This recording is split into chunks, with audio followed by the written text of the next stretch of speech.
ವೀಕ್ಷ ನನ್ನ channel kick ಸ್ಟಾರ್ಟ್ಗೆ ನಿಮಗೆಲ್ಲ ಸ್ವಾಗತ. ನಮ್ಮ ಇವತ್ತಿನ ವಿಷಯ ಪಶ್ಚಾತ್ತಾಪ. ನಾನು ನನ್ನ ಹಿಂದಿನ ವಿಡಿಯೋದಲ್ಲಿ ಮದುವೆ ಮುಂಚೆ ದೈಹಿಕ ಸಂಬಂಧ ಇಟ್ಟುಕೊಳ್ಳುವುದು ಸರಿಯೋ ತಪ್ಪು ಅನ್ನೋದ್ರ ಬಗ್ಗೆ ಮಾತನಾಡಿದೆ. ಆ ನಂತರದಲ್ಲಿ ನನಗೆ ಹಲವಾರು ಮೆಸೇಜ್ಗಳು ಕೂಡ ಬಂದವು. ಮೇಡಮ್, ನಾನು ತುಂಬ ಪ್ರೀತಿಸ್ತಿದ್ದೆ ಆ ಹುಡುಗನ, ಅವನನ್ನೇ ಮದುವೆ ಆಗಬೇಕು ಅಂತಿದ್ದೆ, ಆದರೆ ಆ ಪ್ರೀತಿ ಈಗ ಇಲ್ಲ. ಆದರೆ ಆ ಕ್ಷಣದಲ್ಲಿ ಅವನು ಒತ್ತಾಯ ಮಾಡಿದಾಗ ನನ್ನ ಆ ಹೆಜ್ಜೆಯನ್ನು ತೆಗೆದುಕೊಂಡೆ. ಈಗ ತುಂಬ ಪಶ್ಚಾತ್ತಾಪ ಆಗ್ತಾ ಇದೆ. ನಾನು ನಾಳೆ ಮದುವೆ ಆದರೂ ಕೂಡ ನನ್ನ ಗಂಡನಿಗೆ ಅದೆಲ್ಲ ಮೋಸ ಮಾಡ್ದಂಗೆ ಆಗುತ್ತೋ ಏನೋ, ನಂಗೆ ನನ್ನ ಬಗ್ಗೆನೇ ಸಿಟ್ಟು ಬರ್ತಾ ಇದೆ, ಆತ್ಮಹತ್ಯೆ ಮಾಡ್ಕೋಬೇಕಂತ ಅನಿಸ್ತಾ ಇದೆ ಅಂತ ಅಂದ್ಕೊಂಡೆಲ್ಲ ಮೆಸೇಜ್ ಹಾಕಿದ್ರು. ಅದಕ್ಕಾಗಿ ಇವತ್ತಿನ ಈ ವಿಡಿಯೋ ನೋಡಿ. ನಾನು ಅವತ್ತು ಆ ವಿಡಿಯೋ ಮಾಡಿದ್ದು ಇವತ್ತು ನಾವು ತೆಗೆದುಕೊಳ್ಳುವ ಹೆಜ್ಜೆ ಮುಂದೆ ಅದು ಪಶ್ಚಾತ್ತಾಪ ಪಡುವ ಹಾಗೆ ಆಗಬಾರ್ದು ಅನ್ನುವ ಒಂದು ಉದ್ದೇಶದಿಂದಲೇ ಹೊರತು ಹಿಂದೆ ಮಾಡಿರೋ ತಪ್ಪನ್ನ ಇವತ್ತು ಕುತ್ಕೊಂಡು ಕೊರಗಬೇಕು ಅಂತ ಹೇಳಿ ಖಂಡಿತವಾಗ್ಲೂ ಅಲ್ಲ. ಹಿಂದಿನ ಬಗ್ಗೆ ಇವತ್ತು ಕೊರಗಬೇಕು ಅಂತ ನಾನು ಯಾವತ್ತೂ ಹೇಳೋದು ಇಲ್ಲ. ಆಗಿದ್ದ ಆಗ ಹೋಯ್ತು ಅಷ್ಟೇನೆ. ನೀವು ಒಂದು ಹುಡುಗನಿಗಾಗ್ಲಿ ಒಂದು ಹುಡುಗಿಗಾಗ್ಲಿ ಅಲ್ಲಿ ದೂಷಿಸ್ಲಿಕ್ಕೆ ಸಾಧ್ಯನೇ ಇಲ್ಲ, ಯಾಕಂದ್ರೆ ಅಲ್ಲಿ ಇಬ್ರು ಒಪ್ಪಿಗೆ ಇದ್ದೇ ಇರುತ್ತೆ. ಆಮೇಲೆ ಅವತ್ತು ಆ ಕ್ಷಣದಲ್ಲಿ ನೀವಿಬ್ರು ಪ್ರೀತಿ ಮಾಡ್ತಿದ್ರಿ, ಮನಸ್ಸಿಂದ ಪ್ರೀತಿ ಮಾಡ್ತಿದ್ರಿ ಅಲ್ವಾ. ಹಾಗಾಗಿ ನಾವು ಅದನ್ನ ತಪ್ಪಂತೂ ಹೇಳಕ್ಕಾಗಲ್ಲ. ಈಗ ಅದು ಪ್ರೀತಿ ಇಲ್ಲ, ಅದಕ್ಕೋಸ್ಕರ ತಪ್ಪಂತ ಅನಿಸ್ತಾ ಇದೆ, ಹೌದು ತಾನೆ? ಸೊ ನೀವು ಅದನ್ನೆಲ್ಲ ಮರ್ತು ಬಿಟ್ಟು ಒಂದು ಹೊಸ ಜೀವನ ಆರಂಭಿಸ್ತಾ ಇದ್ದೀರಾ ಅಂತಾದ್ರೆ ತುಂಬಾ ಒಳ್ಳೇದು. ನೀವು ಯಾವುದೋ ಒಂದು ಸಿನಿಮಾ ನೋಡ್ಕೊಂಡ್ಬಿಟ್ಟು ಅದೇ ಕೊರಗಲ್ ನಾನು ಇರಬೇಕು, ಹುಚ್ಚನಾಗಿ ಹೋಗ್ಬೇಕು ಅಂತ ಅನ್ಕೊಂಡೆಲ್ಲ ಹೇಳಿದ್ರೆ ಅದು ಮೂರ್ಖತನ ಅಷ್ಟೇನೆ. ನೀವು ಮದುವೆ ಆಗ್ಬೇಕು ಅಂತಿದ್ರೆ ತುಂಬಾ ಒಳ್ಳೇದು.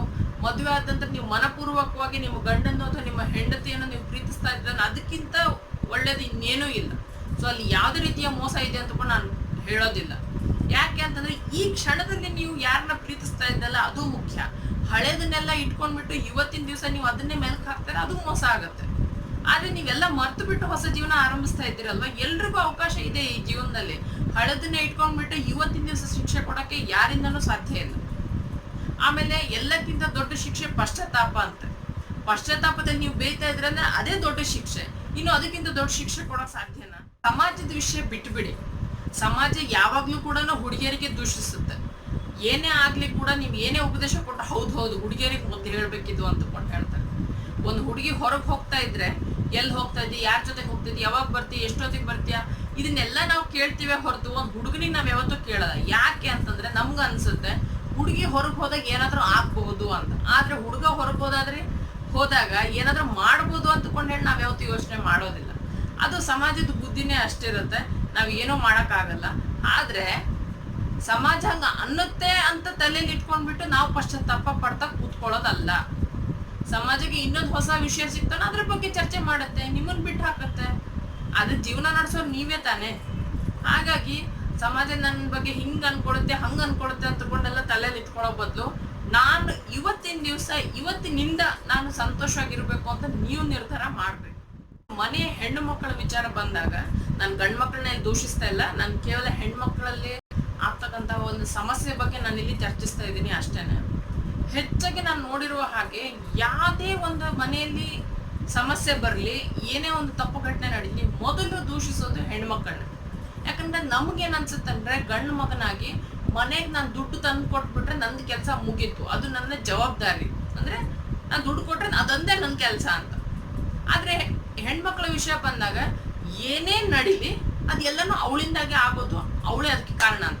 ನಾವು ದೇವರಿಗೆ ಎಷ್ಟು ದೂಷಿಸ್ತೀವೋ ಇಲ್ಲೋ ಗೊತ್ತಿಲ್ಲ, ಆದ್ರೆ ನಮ್ಮ ಮನೆಯಲ್ಲಿರ್ತಕ್ಕಂಥ ಹೆಂಡತಿಗೆ ಮಾತ್ರ ನಾವು ಮೊದಲು ದೂಷಿಸ್ತೀವಿ. ಎಲ್ಲಕ್ಕಿಂತ ಹೆಚ್ಚು ಪ್ರೀತಿ ಕೊಡೋದು ಒಬ್ಬ ತಾಯಿನೇ. ಆಮೇಲೆ ಎಲ್ಲಕ್ಕಿಂತ ಹೆಚ್ಚು ಇಷ್ಟಪಡೋದು ಒಬ್ಬ ತಾಯಿ ತನ್ನ ಮಗುನ್ನೇ ಅಲ್ವಾ. ಆದ್ರೂ ಕೂಡ ಮಗುವಿಗೆ ಏನಾದ್ರು ಆದಾಗ ಅವಳಲ್ಲಿ ಕುತ್ಕೊಂಡು ನೋವು ಪಡೋಂಗೂ ಇಲ್ಲ, ಸಂಕಟ ಪಡೋಂಗೂ ಇಲ್ಲ. ಮೊದ್ಲು ಅವಳಲ್ಲಿ ಬರೋದು ಒಂದು ಭಯ, ಏನು ಅಂದ್ರೆ ನನ್ನ ಗಂಡ ಏನ್ ಹೇಳ್ತಾನೋ, ನನ್ನ ಅತ್ತೆ ಏನ್ ಹೇಳ್ತಾಳೋ ಅಂತ. ಒಬ್ಬ ಗಂಡ ಒಂದ್ ಮಗು ಬೀಳಿಸ್ದಂದ್ರೆ ಮಗು ಗಟ್ಟಿ ಆಗುತ್ತೆ ಬಿಡು ಅಂತ. ಅದೇ ಒಂದು ಮಗುಗೆ ತಾಯಿ ಜೊತೆಗಿದ್ದಾಗ ಒಂದ್ ಸೊಳ್ಳೆ ಕಚ್ಚಿದ್ರು ಕೂಡ ನೀವು ಓಡಮ್ಮ ಸಚ್ಚಕ್ಕಾಗಿಲ್ವಾ ಅಂತ ಕೇಳ್ತಾರೆ. ಅಂದ್ರೆ ಇಲ್ಲಿ ಹೆಂಗಾಗಿದೆ ಅಂತಂದ್ರೆ ಏನೇ ಒಂದಾದ್ರೂ ಕೂಡ ಅದಕ್ಕೆ ಹೆಣ್ಣು ಕಾರಣ. ಒಂದು ಮಗುವಿನ ವಿಷಯ ಇರಲಿ, ಯಾವುದೇ ಒಂದು ವಿಷಯ ಇರಲಿ, ಆಮೇಲೆ ಆ ಹೆಣ್ಣು ಕೂಡ ಹಾಗೆ ಯೋಚನೆ ಮಾಡ್ದೆ. ಯಾಕಂದ್ರೆ ಅವಳಿಗೆ ಏನ್ ಅನ್ಸುತ್ತೆ, ಅದು ನನ್ನ ಜವಾಬ್ದಾರಿ ಇತ್ತು, ನಾನ್ ತಪ್ಪು ಮಾಡಿದೆ, ನನ್ನಿಂದಾಗೆ ಹಿಂಗಾಯ್ತು ಅಂತ ಅವಳು ಕೊರಗ್ತಾ ಕೂತ್ಕೋತಾಳೆ.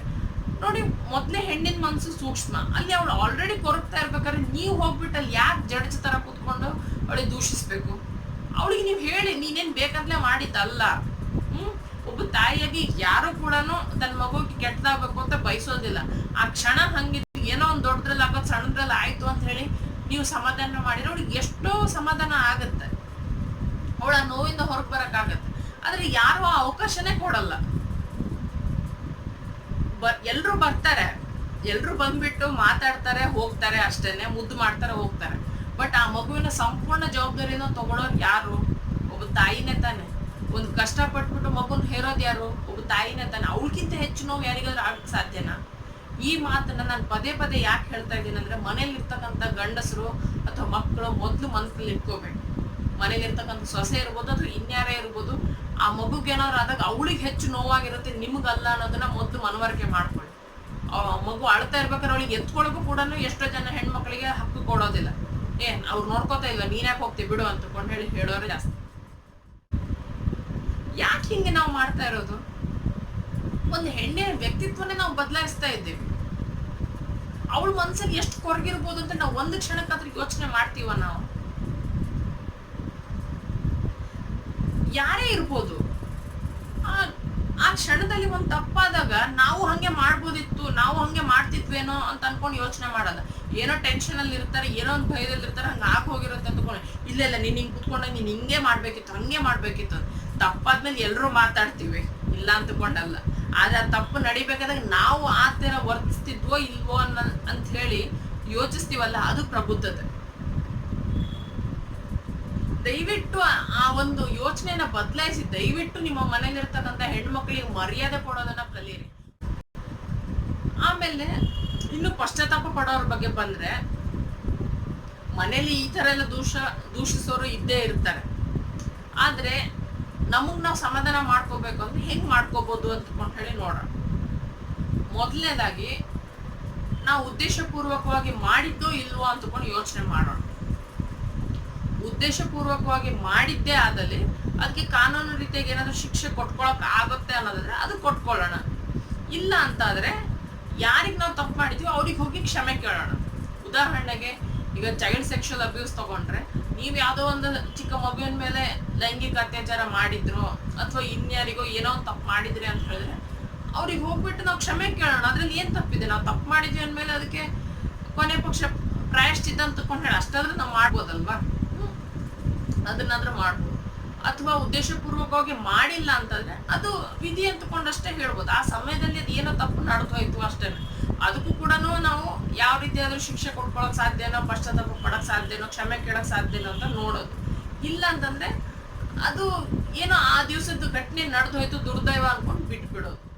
ಮೂರನೇದು, ನಮಗೆ ಏನೋ ಮಾಡಕ್ ಆಗಲ್ಲಪ್ಪ, ಕ್ಷಮೆನೂ ಕೇಳಕ್ ಆಗಲ್ಲ, ಶಿಕ್ಷೆನೂ ಪಡ್ಕೊಳಕ್ ಆಗಲ್ಲ, ಆದ್ರೂ ಮನಸ್ಸಲ್ಲಿ ತುಂಬಾ ಕೊರಗ್ತಾ ಇದ್ದೀವಿ ಅಂತ ಹೇಳಿದ್ರೆ ಅವಾಗ ನೀವು ಒಂದು ಜವಾಬ್ದಾರಿ ತೆಗೆದುಕೊಳ್ಬೇಕಾಗತ್ತೆ. ಏನು ಅಂತಂದ್ರೆ, ನಾನು ಈ ತಪ್ಪನ್ನ ಒಬ್ಬರ ಜೊತೆಗೆ ಮಾಡಿದೆ ಅಥವಾ ನನ್ನಿಂದ ಈ ಥರದೊಂದು ಘಟನೆ ಆಯ್ತು ಅಂತಂದ್ರೆ ಮುಂದೆ ಯಾವತ್ತು ಈ ಥರದ ಘಟನೆ ಆಗದೆ ಇರೋ ತರ ನಾನ್ ನೋಡ್ಕೊಳ್ತೇನೆ, ಆ ಜವಾಬ್ದಾರಿ ನಾನ್ ತೆಗೆದುಕೊಳ್ತೀನಿ ಅಂತೇಳಿ ಅದ್ರ ಬಗ್ಗೆ ಜಾಗೃತಿ ಮೂಡಿಸೋದಾಗಿರ್ಬೋದು. ಅಥವಾ ಅದಕ್ಕೆ ತಕ್ಕನಾಗಿ ಯಾವ್ದೋ ಒಂದು ಹೆಜ್ಜೆ ನೀವು ತೆಗೆದುಕೊಂಡು ಸಮಾಜದಲ್ಲಿ ಒಂದು ಜಾಗೃತಿ ಮೂಡಿಸೋದಾಗಿರ್ಬೋದು. ಏನಾದ್ರು ಒಂದು ನೀವು ಮಾಡ್ಬೋದು. ಆ ರೀತಿ ಮಾಡೋದ್ರಿಂದ ಕೂಡ ನೀವು ನಿಮ್ಮ ಪಶ್ಚಾತ್ತಾಪದಿಂದ ನೀವು ಹೊರಗೆ ಬರ್ಬೋದು. ಯಾಕಂದ್ರೆ ಕೆಲವೊಂದು ಘಟನೆಗಳು ಯಾಕೆ ಆಗತ್ತೆ ಅಂತಂದ್ರೆ ಅದರಿಂದ ಹಲವಾರು ಜನರಿಗೆ ಸಹಾಯ ಆಗೋದಿರುತ್ತೆ. ಹಾಗಾಗಿ ನಾವು ಮನೆಯಲ್ಲೇ ಕುತ್ಕೊಂಡ್ಬಿಟ್ಟು ಪಶ್ಚಾತ್ತಾಪ ಪಡ್ತೇವೆ, ನಾನು ಹಿಂಗ್ ಮಾಡ್ಬಾರ್ದಿತ್ತು ಅಂತ ಲೆಕ್ಕಾಚಾರ ಹಾಕೊಂಡು ಕುತ್ಕೊಂಡ್ರೆ ಏನು ಪ್ರಯೋಜನ ಇಲ್ಲ. ಒಂದನ್ನೆಲ್ಲ ಬಿಟ್ಬಿಟ್ಟು ಹೊಸ ಜೀವನ ಆದ್ರೂ ಆರಂಭಿಸ್ಬೇಕು, ಅಥವಾ ಆ ತರದ ಘಟನೆ ಆಗದೆ ಇರೋ ತರ ನಾವು ಪಣ ತೊಡಬೇಕು ಅಷ್ಟೇ. ಪ್ರಪಂಚದಲ್ಲಿ ಯಾವುದೇ ಒಂದು ತಪ್ಪಿರ್ಲಿ, ನಿಮಗ್ ಅನ್ನಿಸ್ತು ಅಂತಂದ್ರೆ ನಾನ್ ತಪ್ಪು ಮಾಡಿದ್ದೀನಿ, ಈ ತರ ತಪ್ಪು ನಾನು ಮಾಡಬಾರ್ದು ಅಂತ ಹೇಳಿ ನಿಮ್ಮ ಮನಸ್ಸಿನಲ್ಲಿ ಅದು ಬಂತು ಅಂತ ಹೇಳಿದ್ರೆ ನೀವು ಪಶ್ಚಾತ್ತಾಪ ಪಟ್ರೆ ಅಷ್ಟೇ ಸಾಕು. ನಿಮ್ಮ ಪಾಲಿಗೆ ಬಂದಂತಹ ಸಂತೋಷವನ್ನ ನೀವು ಅನುಭವಿಸೋದ್ರಲ್ಲಿ ಯಾವುದೇ ರೀತಿಯ ತಪ್ಪು ಇಲ್ಲ. ಹಾಗಾಗಿ ಒಂದು ಹೊಸ ಜೀವನವನ್ನ ಆರಂಭಿಸಿ ಸಂತೋಷವಾಗಿ ನಿಮ್ಮ ಜೀವನವನ್ನ ಕಳೀರಿ. ನಾನು ಸಂತೋಷ ಪಡೋದೇ ಒಂದು ತಪ್ಪು, ಯಾಕಂದ್ರೆ ನಾನು ಹಿಂದೆ ಆ ಥರ ತಪ್ಪು ಮಾಡಿದ್ದೀನಿ ಅಂತ ಅನ್ಕೊಂಡ್ಬಿಟ್ಟು ಈ ಕ್ಷಣದಲ್ಲಿ ನೀವು ಕೊರಗ್ತಾ ಕೂತ್ಕೊಳ್ಳಿಕ್ ಹೋಗ್ಬೇಡಿ. ದಯವಿಟ್ಟು ನಿಮ್ಮ ಸಂತೋಷ ನಿಮ್ಮ ಪಾಲಿನ ಹಕ್ಕು, ಅದನ್ನು ನೀವು ಅನುಭವಿಸ್ಲೇಬೇಕು. ಯಾಕಂದ್ರೆ ನಮಗ್ ಸಿಗೋದು ಒಂದೇ ಜೀವನ ಅನ್ನೋದನ್ನ ನಾವು ಮರಿಬಾರ್ದು. ನನ್ನ ಇವತ್ತಿನ ವಿಡಿಯೋ ನಿಮ್ಗೆಲ್ಲ ಇಷ್ಟ ಆಯ್ತು ಅಂತ ಅನ್ಕೊಳ್ತಾ ಇದ್ದೇನೆ. ಇಷ್ಟ ಆದಲ್ಲಿ ಲೈಕ್ ಮಾಡಿ, ಕೆಳಗಡೆ ಕಮೆಂಟ್ ಮಾಡಿ, ಹಾಗೇನೆ ಎಲ್ಲರ ಜೊತೆಗೂ ಇದನ್ನ ಶೇರ್ ಮಾಡಿ. ಮತ್ತೊಮ್ಮೆ ಮತ್ತೊಂದು ವಿಷಯದೊಂದಿಗೆ ಮತ್ತೆ ಸಿಗೋಣ. ಅಲ್ಲಿವರೆಗೆ ನಮಸ್ಕಾರ.